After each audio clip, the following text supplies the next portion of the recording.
this episode, we'll be learning how to create and get discovered from the host of a podcast entitled I Have a Podcast. He's an Emmy Award winning media advisor and creator economist. Welcome to the show, Vinny. How are you Yeah, doing? thanks, Toby. Thanks for having me, bud. How are you? I'm doing great. Thank you so much. I've been, looking forward to having this conversation with you, and I'll be looking forward to learning so much from your life journey, from everything that you do so far. Me too. Me too.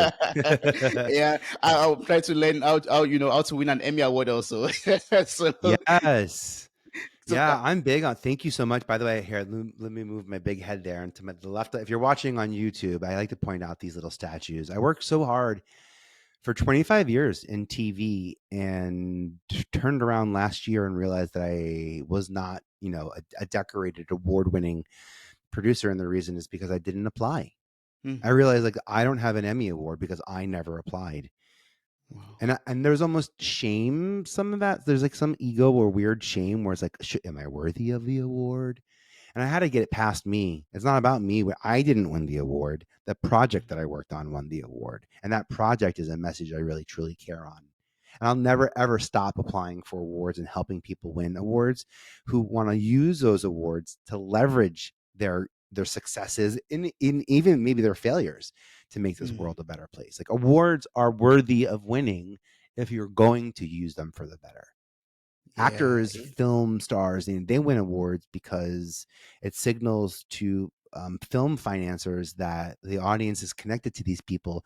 Their work is merited, and potentially it can bring in more money upfront in the film to offset the cost of film and bring in more money, bring in a higher dollar value because it's going to bring in more ticket boxes. Mm. And we win, awards. It starts in school, spelling bees and uh let's see, sort of best, all the best dressed, most this, most that, all those fun Y- superlatives. Yeah. And then we go to work and we get, most sales, best division, best team. Forbes has the, 30 under 30, 40 under 40, 20 under 20, 60 over 60. And these are Mm. awards that are set up to help people stand out. And I love helping people stand out. I love helping them stand out and stand up to something, reach for their goals, and help them build a better media platform to keep reaching those goals. That's something I learned in my 20 15 20 years of TV from the late 90s to about 2015. That's what I learned how to build, were the Yeah. talent brands that were passing through TV to reach larger audiences who wanted to leverage their fame for the betterment of mankind, humankind, this planet, and I feel called to help those people. Yes. That's so awesome. That's awesome. Excuse me. I've always thought that. Sorry, I've always thought that to win a Grammy or an Emmy, for example, they'll just come knocking at your door and then they'll Right? say, "Oh, you deserve a Grammy, you deserve an Emmy." Yeah, we'll check It's out if you brilliant. win, you get Even nominated. Beyonce. Yeah, even Beyonce has to pay. You have to pay. You have to pay. First off, you have to pay for every single producer attached to the bid, the Mm. piece of content that you're hoping would be looked at. There's a reason why now we know that currently Beyonce has 9 Grammy nominations, the most Grammy nominations ever. Like we know about that fact because she's already leveraging the power of award. Mm. We know that if she wins, we win. We have that relationship Mm. with her, right? The same Yeah, yeah. way that people who are listening to this episode and have been listening to this podcast, who tune into you, Toby, over and over again, I realize there are hundreds of awards. Some of them have more merit than others, to be honest. But there are hundreds of awards, and I went out and identified them, and I help people win those awards. Mm. Some of them over my shoulder. Emmys, a W3 award, a communicator award, a Telly award. These are smaller awards that large companies are winning. Disney and ESPN and GQ and Viacom and MTV and Vice, and I'm seeing all these big brands winning the same exact awards that we're going out for. It's the authenticity of the award. It's the people's awards, and there's a Mm. great way to stand out. Um, and I just want to sort of give this disclosure. I'm going to share a lot of tactics probably in this Yeah. chat. Everything that I'm talking about is Mm. documented, with a step-by-step process. I don't have a membership that you have to subscribe to get it. It's just called My Creator Hub, and you can find it on vpe.tv, which is my website. But that's just where you might want to go. As I'm talking about things, if you're interested in how they plan out or whatever, after you leave Toby the 5-star review, but trust me, we will earn this request of asking you to leave us a 5-star review. And I'll remind you a couple of times in this chat, the power of sharing. And I'm here to help Yeah. educate and inspire us to all elevate our content so that it becomes, ignites conversations and becomes part of the change we know we as small business owners, as founder-led business owners, as owners of talent brands that we have control over. Yes. Oh, thank you so much for that. I'll place the link to your website in the show notes of this episode. So I encourage everyone to click on it right away, right now. Check it on the other tab, or Yeah. check it out later after listening to this episode. Check it out Thank you. later. You're going to take action after this interview. You will be taking action. Whether the funny thing is, I'm going to say, whether you're a podcaster or not, podcaster. I like this term, podcaster. It could be a podcast host or a podcast guest. I'm here to tell you that there's a way to make podcast guesting a full-time career. That I literally spend 150 days a year recording other people's content. And I spend 6 days a year recording mine. I'm sorry, let me rephrase that. I spend 150 days recording other people's podcasts. I spend 6 days recording my podcast. I spend every day making content, but that's just because I live and create simultaneously. Sometimes I publish. So as I talk about creating, like I'm the guy in my group of friends who my friends are like, don't let Vinny take the picture. He's never going to post it. He's going to keep it in his phone forever. And I would say, yeah, this is mine. I took this for me. I saw the beauty in it. And now what I'm realizing, TikTok comes out and I'm like, how am I going to make videos for TikTok? And I go back and I look at my phone. I have hundreds of hours at thousands of different points over the last 15 years since I've had this iPhone, where I've been on set, or I've been at a photo set, or a process that I've been involved with that I can now show that I never showed before. And it works well on TikTok. Process works well on TikTok, and I lean into that. So for all y'all creators out there, just be mindful that there is 2 tracks. The first track is the input, how we create it, and the second track is the output. Those two don't always have to align. That's why we create block content. That's why sometimes some people will create, a month worth of content in a day. That's what I mean by the linearity of shooting it and publishing it. And then also time, things change in news. And if you really want your content to reach the masses, you do need to be speaking about what the rest of the world is talking, using the same, not to say language, but words that we're talking about for the conversations to be understood and shared more importantly. Yes. So can you walk us through this? Like, first of all, how can we get discovered or become even much more discovered? Like you said, making our content relevant to the time, to the news, basically. How can we do that? Yeah. Well, first off, the act of getting discovered, I think there are 2 things that happen for someone to get discovered. One is visibility. You do something that makes you visible. And then the second thing is they do something to share your visibility, right? So visibility to the power of sharing equals getting discovered. You don't need more visibility to get discovered, right? So more visibility, over visibility could lead to oversaturation. People actually, being tired of seeing things. You're everywhere. You're everywhere. Or oh, that song again. We say this about these artists. That song, or that movie again. And in my opinion, and I'm kind of playing around with this, and I'm putting this out there. I'm trying to really land on what I'm seeing. In my opinion, when someone can't share you, when they no longer find value in saying, "Oh, I heard Toby. I saw Toby. I saw the movie. Did you see the movie with Toby?" Everyone saw the movie with for example, Tom Cruise was in Maverick. This Top Gun movie.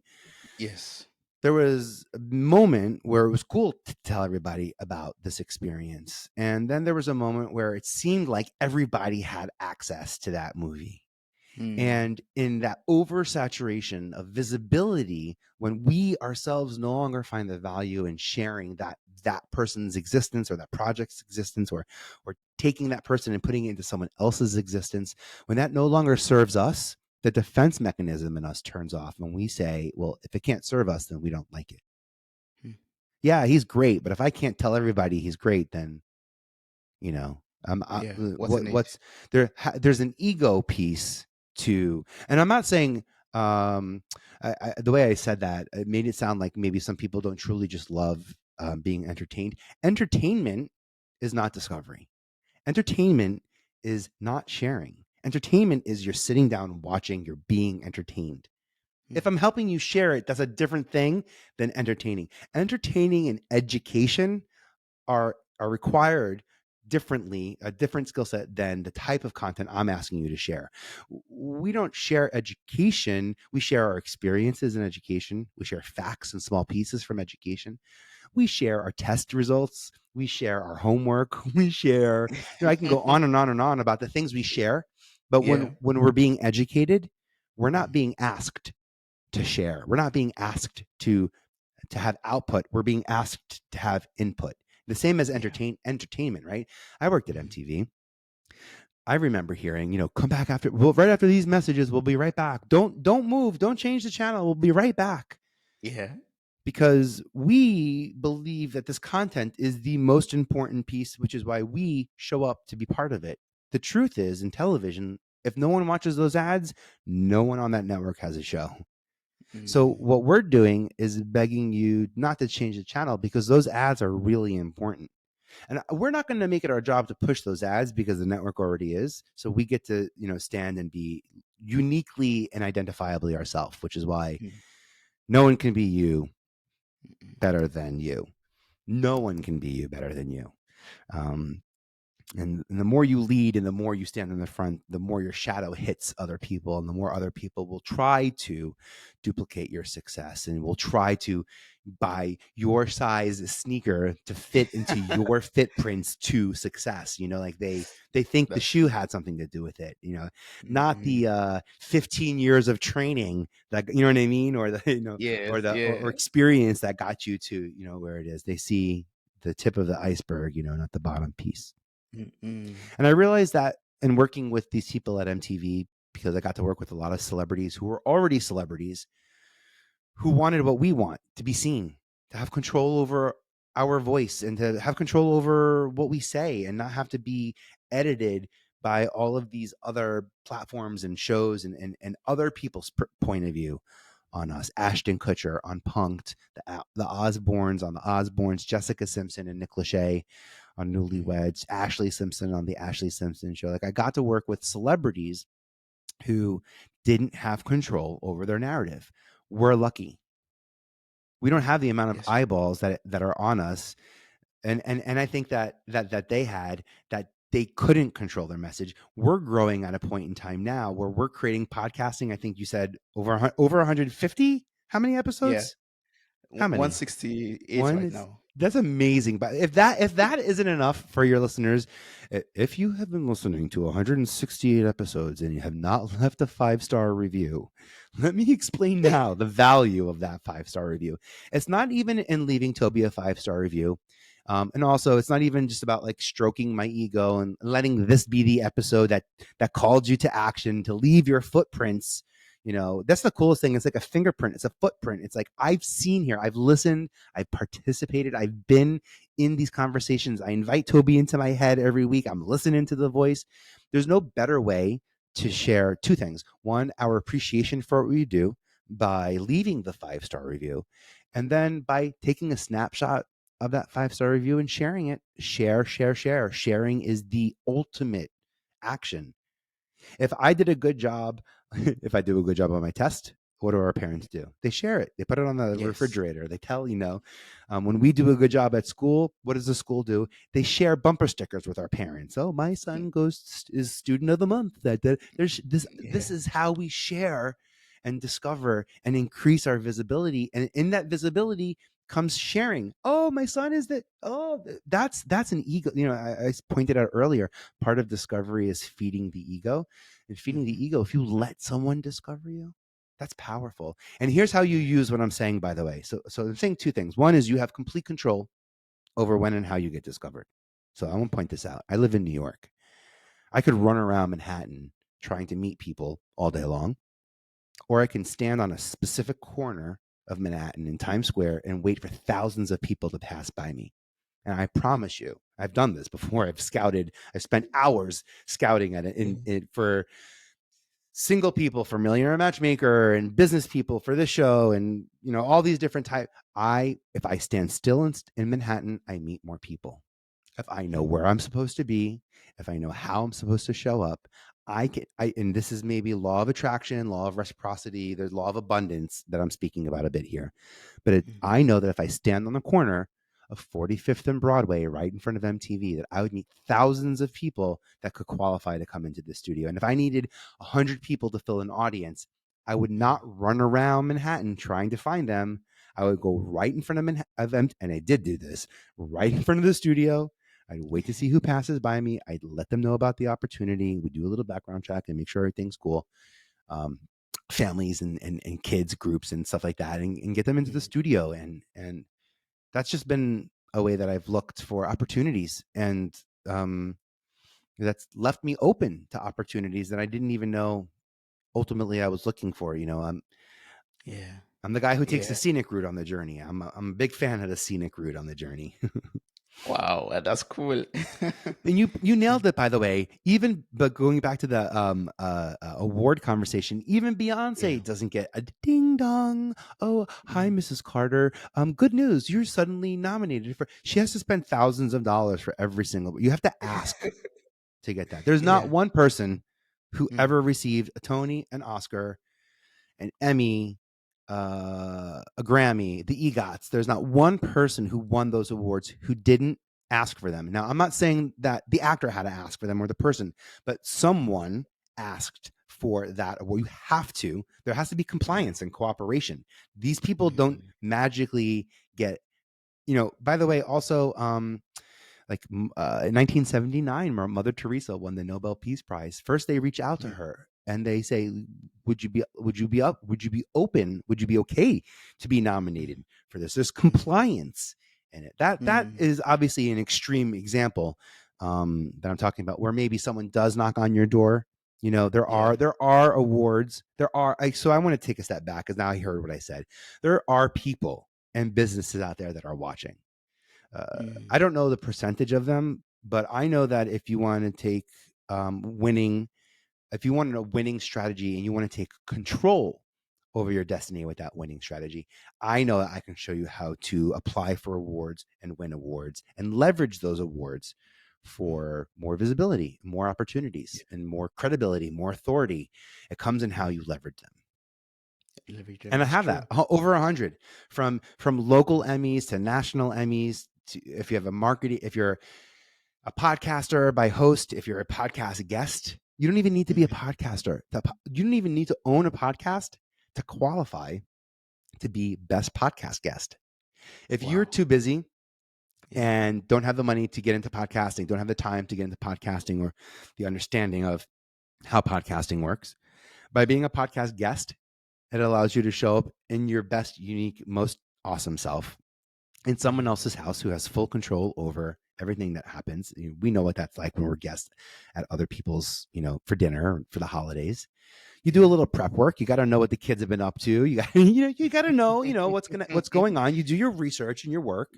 And you bring a dish. You bring something that's valuable. So I'm here to, to share lots of information. Otherwise, you're a bad, to be honest, if you're not doing that, you're a bad guest. At home. Like if you're going home for the holidays and you're not bringing something value, that could be a gift. It could be yourself. For most students, it's us. Our parents will say, oh, the best gift I can have is for you to come back. And they actually really mean it. They mean it. And you see it in their eyes, and there's no better gift you can give them. And there's nothing else that anyone can give them that no one else can give them, that gift other than you. And that's how I feel about podcasting. No one else can be the podcaster guest or host that you are. And people talk about this expanding world of podcasts. It's so big, it's oversaturated. Mm, Something about 4 million podcasts created. So what? How many poems? How many books? How many movies? How many songs? Like what? We're gonna count now. We're gonna count podcasts one by one because we can. Oh, but it's growing. The podcast industry is growing so big. Are you gonna get lost in the space? No, I'm not. mhm. I'm in the space. I am the Yeah. space. What making the space grow is me.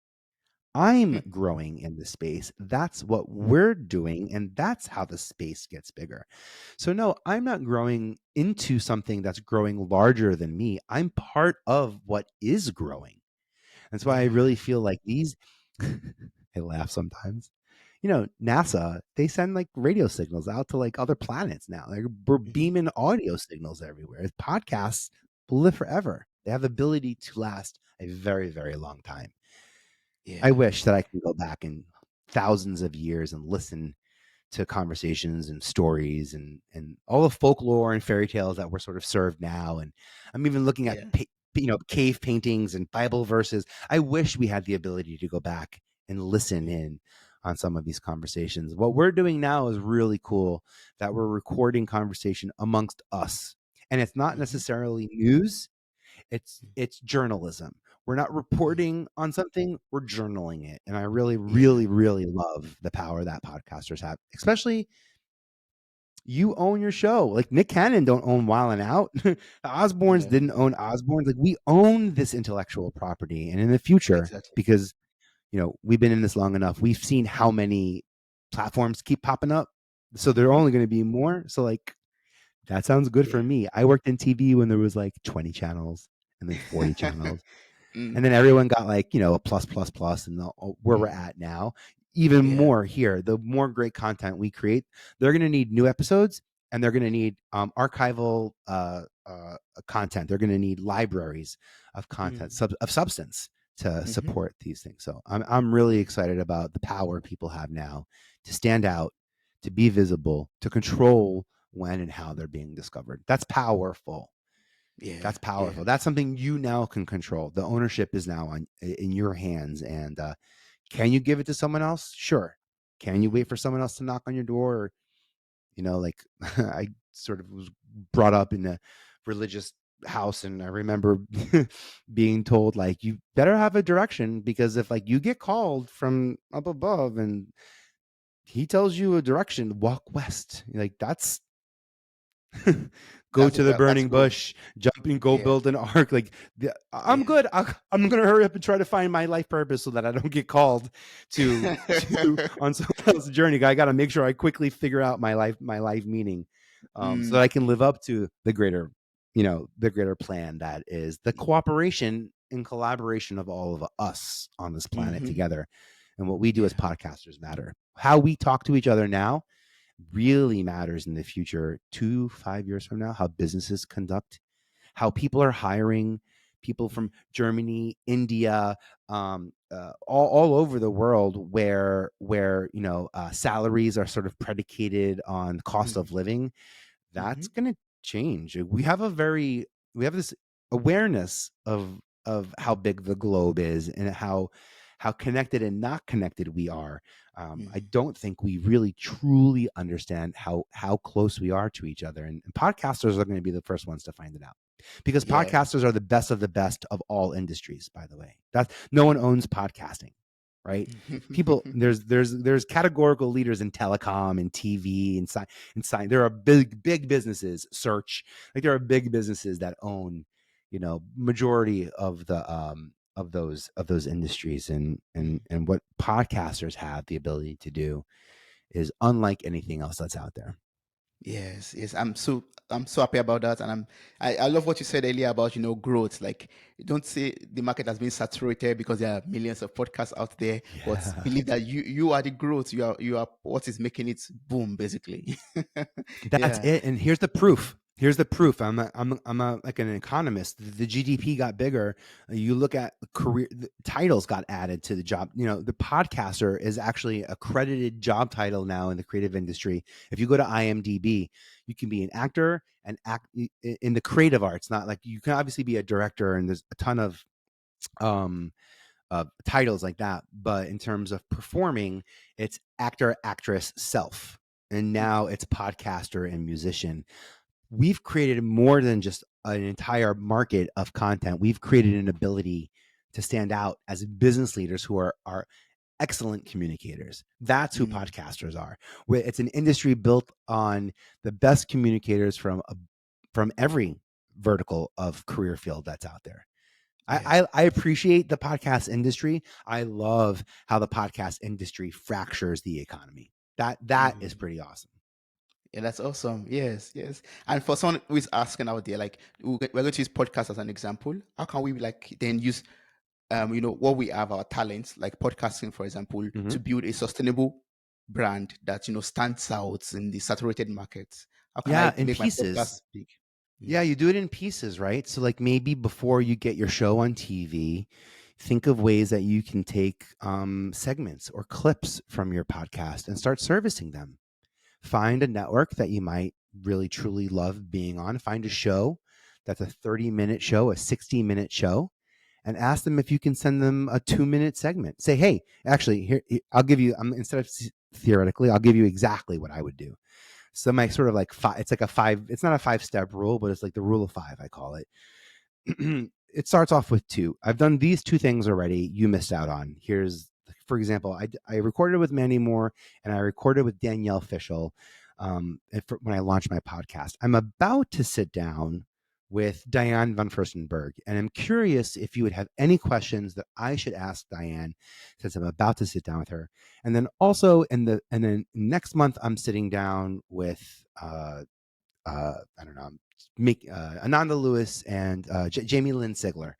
So I've got two people in the future, one person currently on my desk platform that you can have an impact on if you have the time. And if not, I'm just letting you know that I've already done this. I'm still doing it and I plan on continuing to do it. And what I allow you to do is not get caught up in the story. mm, Instead of seeing this as, oh, Vinny's trying to get me on this, he's trying to get this specific show on, I'm setting myself up as the source. I want to be the source, not the story. I want to be the mm, book, not the chapter. I want you to come to me and know that I've got stuff in platform and know that if I pitch you, I've got more coming. And then I'm going to make ultimately your job easier because I'm going to follow up on the things I'm pitching to you. Some people pitch ideas that don't quite exist yet. And then mm. when the person says yes, they have to figure out how to, make it Yeah, happen. yeah, And yeah. and there's some success. I can give you some examples of the Charlie Brown Christmas tree shows. All of those. That's actually the network wanted the show. They called up Charles. Charles said they said we want you to do one Christmas. We want you to do the Christmas special. He said, oh well, we're doing all 4 holidays, so you're not. It's either all 4, but we're not going to do one. And then the network was like, well, we'll get all 4 shows. And he hung up the phone. He goes, uh oh.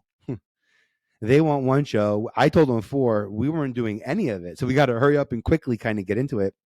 Yeah. And I like that story because Charles, they talk. There's interview footage of them being like, we had to rush the Thanksgiving and we had to rush. There's a Halloween episode and there's a Thanksgiving episode. We mostly know the Christmas. You're a good man, Charlie Brown Christmas tree version of it. There are a couple of other versions out there. But you have to be open to outcomes Mm, and be mindful of collaborating. So what that creator heard was a network executive saying, we've got money and we plan on putting it on air. And then he said, well, mm. then buy more if you have so much money and so much air. Yeah. And this is something I want to sort of translate into like a podcast, or even like if you're not a podcaster, maybe if you're trying to figure out how to work with brands. I was a brand reached out to me and said, "Hey, would you make a video for us?" And it was a low amount of money for what I thought I had to do. Mm, So instead of saying no, I said, I don't have the time for this, but if it's possible, I'd love to give you some quotes. And if you plan on releasing news articles or writing blogs or anything like that, you can use my quotes in your article. Tell me what you want me to talk about, and I'll give you something. I'm not going to leave you hanging. And also, I appreciate you finding value in me, but I don't want to derail what I'm doing because you want me to make a video for you. But what I don't want to do is not be open to opportunity. So by me creating a 2-sentence blurb that I can send to them that they can drop in a blog post, a LinkedIn news article, they actually came. So by the way, this one specific person that I'm this one software as a service client that I'm talking about, that's how it started. What I then did was they asked me to write a video. I said, no, but here's some sound bites. Then I realized that if I were to present to them how I would create video, that this could be my version of our conversation where I'm inspired by their idea. I know they want video content. I just want them to understand how I would do it. They want, it's not turn on a camera and talk about us. I'm not that person. I'm collaborative. I got to have people. I love stars. I love talent and people, and like makes me better. So like anything I can do to get on a stage with 6 people, call me up, and like that's it. And for this brand, I knew that they can use someone like me to help them make some introductions to the top voices on LinkedIn and top voices on Instagram. So I actually quickly, this Snoopy's peanut example earlier, I quickly went to Notion. Do you know what Notion is? No. Notion, the project, it's like a project management tool. Basically, it's like a blank piece of paper, and you can make anything happen, and you can share it. You can share it with people. So I created a Notion board real quick that had an opportunity where I create a masterclass. I'm going to tell you the questions I'm going to ask, and I'm going to tell you how I'm going to come up with those questions. I'm going to tell you the title that I would give it, predicated on what I know about what makes people stand out and what makes content more shareable. I can give you an idea of who I can get in the room to talk about it. And I took that and went back to that very same brand, and I said, here's how I would do masterclasses. Would you be interested in this? The brand said yes, and they were able to get the content they wanted, and I was able to have the relationship and the financial structure that I was looking for. And then here's the coolest part, the part that I don't plan for. It's just like 2 weeks ago, they reached out and they were like, hey, we're coming up with our end of year report, and we plan on making a really big splash on it. Would you be open to answering these 4 questions for us? We thought you could really help us, in our report. I thought, wow, I'd never even thought how long term. I thought that was going to be like my foot in the door. Yeah. Now I've got a way to add value, and it's getting me press, and it's getting me reach, and they put my name with a link to my article, so I'm getting discovered, and building a relationship brick by brick with a client that I would love to be paying me thousands and thousands of dollars in the future. And if they don't have it, I can't sit there and tell them, no, I'm not gonna, because if you don't got it now, you're never gonna have it. I understand that people grow. I also Yeah. understand that if you meet people in the growth period, you're more likely to be part of that team forever. Like part of my strategy has been to be the first. I want to be the first person that ever, auditions you. I want to be the first person who calls you in to MTV. I want to be the first person to be able to help you really truly scale and grow and big, and help you accumulate success. It's in the accumulation of success that you build the platform high enough to reach your goals. And the coolest thing Yeah. about that is you keep accumulating. So your Yes. platform keeps rising, and then you pass the moon and you pass the stars, and like that's what I'm talking about building a system that's built to help you do the reach, built to help you make connections. Yeah, and that's very important, right? Having that connections with people, with brands, All about with it. yeah, and having those exposures, basically, they help you to get more opportunities that we could probably be missing out on in the future or right Yeah. now. Yeah, and and the reason why those relationships matter so much is because we have relationships with people as much as someone might say, "Oh, how do I pitch a show to MTV?" I'm like, "You don't. You pitch it to a person at Yeah. MTV." Like I used to be a person that you could pitch it to. Um and I'm just one person. There's lots of people you could pitch shows to, and sometimes we get it wrong. I got it wrong.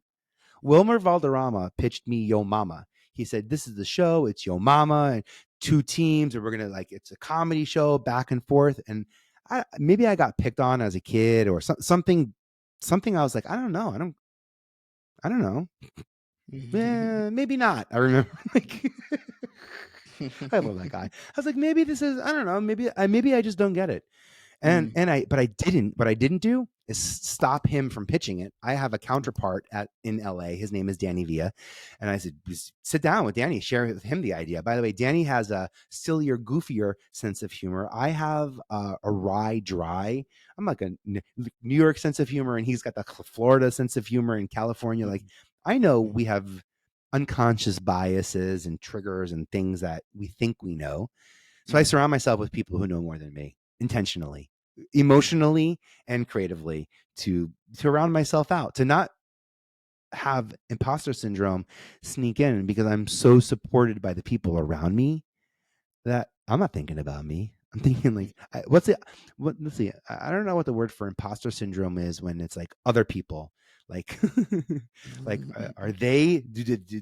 I don't know what that. It's not imposter, but like, I don't know. It works. It works for me, and it's been my strategy since I was 19 to surround myself with talent, to be a servant of opportunity and people, and to create moments that last. Yeah. Not just to be a part of them, but to create them. To step up and stand out and say, "Hey, I have an idea. Hey, what if we were to, do it this way?" And to believe in the voices. Some of us, for sometimes I truly throw my hands up and I'm like, it's the Holy Spirit. Like, that's, there's no way that I come up with this concept of something somewhere, Yeah. gave it to me. My grandma Fran is up up in heaven looking down, giving me the good stuff. And it's us Yeah. here. It's us that get to elevate it. We get to make it Yes. and then take it to the next level. We don't have to fake it till you make it. That's No. 20 years ago. That we get to be it until we become it. Shout out to Natasha Graziano for that quote. Be it until you become it. Don't fake it till you make it. You're setting yourself up for disaster. You're setting yourself up to reveal lies and cheat. Don't fake anything, but make it before you take it to the next level, so that Yeah. no one misunderstands what you're creating. Right? I'm happy to make this episode and get my words on here so that people don't misconstrue or misunderstand how I can help impact people's creative success. Yeah. And you own it. That's the part that I really trust and love the most of it all. Yeah. Yeah. Yeah. There's no Is your corporate that's going to intent. feel that. Yeah. Yeah. Yeah. Even It's if there true. is, you have full control. I signed your release. You have control. You can do things with this, and hopefully you will. Maybe you'll turn it into a book. Maybe it'll be the inspiration for a next film. Who knows what this is going to turn into? All I know is, Toby, I wanted to be a part of it. I needed to be Yeah. here, and it's not because this moment matters the most. It's because the next one does. And if we don't help prepare for what's coming, then we won't be part of what's coming. So, to all y'all podcasters in the space in this growing space of podcasting, stick to it. I Yes. promise. I come from television turned reality television. I promise that there is a tremendous benefit to owning your story and getting your story out there. Owning the story is something that we have not yet experienced. All y'all are going to be blown away when you start seeing the deals that brands can do with podcasters, because we own our content and our audience, as Yeah. opposed to influencers who are renting space on social Mm. media platforms. That's true. That's the power in podcasting. That's why I'm telling business owners, start your podcast, be the network, own the audience, own the reach, own the conversation.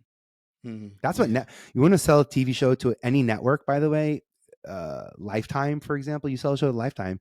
The gigantic R. Kelly project that ultimately led, to gigantic movement and got R. Yeah. Kelly to where he is now. And it takes a village of people to get that, and that's something we now have the capabilities of doing. That's true. Yeah. And that's why I would love to ask more questions about, podcasting, because I know you wrote this book, Podmatch Guest Mastery. And Yeah, then yeah, and you also said earlier that you've been on you're like on 150 shows a year, but you record only 6, for example. So I want you to tell us about this Podmatch Guest Mastery and yeah. how we can do that. It's Podmatch, by the way. Toby, do you have a Podmatch link? Yes, I do. Do you Yeah, share that? yeah. So people who are listening, go to the show notes. First, leave a 5-star review. Then tap on Toby's link for Podmatch. Podmatch it's literally changed my life. Like I worked at MTV. I tell Podmatch that this to me feels like the studio. I go Mm, down, whoever's in there, I want to make content with, and it's a community. mm, The coolest thing about Podmatch, and I'm holding this book up. If you're watching YouTube, you see it. It's called Podmatch Guest Mastery. I got to write it with about 15 other people. There's 16 contributors, all in all. The cool part is that I wrote I'm in the last paragraph. Like I'm the last chapter of the book, but I yeah. didn't get to read what everybody else contributed to this. So when I bought the book, I got to really read it. But I was the only person who knew how it ended. I knew I knew what was coming in the last chapter. No one else had that benefit. And Yeah. I look for opportunities like that to stand out, to be uniquely me. I wanted my first book to be with more than a handful of contributors because I didn't, to be honest, not that I don't believe in myself, but I didn't want the responsibility of telling everybody go buy my book, go do this and support this and blah blah. Uh, I haven't landed on the message that I'm Mm, ready to make that ask on. But this message I was ready to get out there. This mm, message of helping anybody own their story and mm, not spend a single penny on other people's content. To be mm. able to meet people who, like you, own their Yeah. content, create content about us. It's powerful. Mm, I spend 6 days a year recording my podcast. My episodes are only 10 minutes long. They're short and punchy and impactful, I hope. And I leave lots of room for people to go do something or mm, sweat harder if they're working or if they're working out. Whenever they're listening to the podcast, I leave room for them to do something. But this is how I was able to stay on a specific topic. And mm, I sit down with a person for 2 hours and I record 4 10-minute conversations. So 40 minutes over 2 hours. That's mm, easier than one long 40-minute interview that I then have to go cut up and try to repackage and turn it into something that it wasn't. And I have the intentionality of knowing what these look like. This allows me to have, by the way, I do 4 episodes with a guest. That lets me have that guest for the whole month of December, the whole month of January. It's that guest. mm, So I have access to Ja Rule and Tasha Graziano, Mandy Moore. I have access to this person for a month. I'm going to be talking with them. So it's not about who my guest is that makes it exciting. It's about mm. what we're actually talking about. For About. me, in the celebrity world, people can get very distracted by the celebrity guests. So I had to normalize the connection that people will have to these guests in my podcast. And Mm, and I had to do that because I want them to experience what I experience with these people. So if you listen to our conversations, some people say it's like a little bit like it's literally a telephone call. And like, were you guys even mm. aware that you were being recorded? And I'm like, isn't that the goal? To Yeah, yeah. truly show up and be yourself Exactly. and to not have to worry about editing afterwards. Like celebrities don't get to edit our photos of them. Celebrities don't get to SEO change the headlines on our content about them. Mm-mm, So why would mm-mm, I want to have a strategy where I'm going to do something and then I'm going to change the SEO afterwards? I'm not going to do that. If mm, I want to be found by the words impact, ignite, and inspire, and I would love inspiring content. I would love Vinnie Potestivo to pop up if you type in inspiring content. mhm. But the only way it's going to is if I live it. I have to Yeah. ask about it. It has to be in my questions. It needs to be in your answers. It needs to be in our dialogue. It needs to be in our footprints. It needs to be Mhm. in the alchemy of every piece of what we're creating. Yeah. Because I also don't want you to find me just because Google tells you what's impact and what's inspire. Because I'm a little bit, Google Google tells you what's important for you to know that helps Google. Yeah. So if it Of doesn't course. help Google, it doesn't show you the information. Like Google Mhm. tells you my phone number without letting you go to my website because that keeps you on Google longer instead of going to Mhm. my website. So like Google gives you info as long as it helps Google. Mm. And I want to be really mindful of that. Google is we use Google and search almost interchangeably. There will be a point in time where Google is no longer the number one search. There was Mm. a point in time a long time ago where that was true and it will come back. Mm. Google just has a lot of control over how we get discovered. And for us who are looking for ways to increase visibility, Yeah. increase discoverability, right? We're going to want to be make sure that we're discovered on Google. That's a big one. That's a big win for us. Yeah, that's true. That's very true. Wow. I mean, I've learned so much from this conversation with you already. Like, I've learned how to be discovered. I've learned how to build a sustainable brand and also how to leave down my footprints in the sand of time, Yeah. basically. Thank you so much, Vinny. I don't know if there are people out there who would still like to connect with you, work with you, maybe even ask some more further questions. I don't know. What's the best way to connect with you or Oh, to that's do that? great. Great question, by the way. I do Thursdays at 4 o'clock Eastern every week on LinkedIn. I have a live audio event that I do there. Also, reach out on LinkedIn. You do not need to wait to hire me or for you to have a contract or any reason. In fact, reach out to me before there's a reason. Like, let's be Mm, friends. If you know the reason's coming, then now's a good time to get on my radar. And I love helping my friends. I have mm, friends that have very different backgrounds than me, very different values, and very different organizing principles to their life. It's what helps me be the rounded out individual that I am, and allows me to be the mass communicator that I try to be, to mm. help all of us understand how we can be better, more supportive, more inclusive in our actions, our words, and in the content that we're making. Yes, awesome. I'm going to place a link to your LinkedIn also in the show notes of this episode. I encourage everyone to Thanks. just follow you, connect with you, and get the best out of this connection also. Thank you That's so it. much, Vinny. Lots Yeah. of tactics. VPE.tv if you really want to know all the step by steps. If you want to get your podcast on IMDb, if you want to understand over 100 awards worthy of winning, if you're looking for ways to monetize your podcast, I have Mm, 50 creator marketing platforms that are looking for creators like you that have brands that are trying to pay podcasters that don't know how to find them. So mm. help them out. Go get your name on a list and get discovered. It's out there. Those opportunities are waiting for you. I really appreciate this, Toby. Thank you so much. Thank you so much, Vinny. I really appreciate this. This was awesome.